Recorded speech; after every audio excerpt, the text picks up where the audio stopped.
Hi everyone, in front of me I've got OnePlus Pad 3 and let me share with you how to set the camera timer on this device.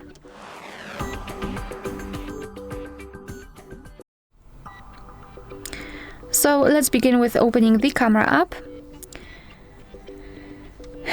And currently we are in the standard photo mode. So all we have to do is to tap on this 3 bars icon in the left side, and the second bar is connected with the timer. We've got 3 options, so off, 3 and 10 seconds delay.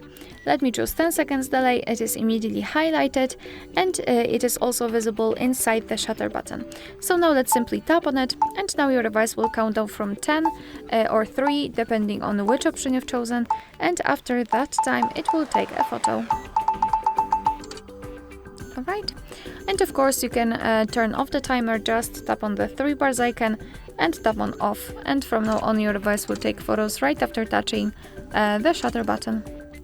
Alright, so that will be all. Thank you so much for watching. Please hit the subscribe button and leave the thumbs up.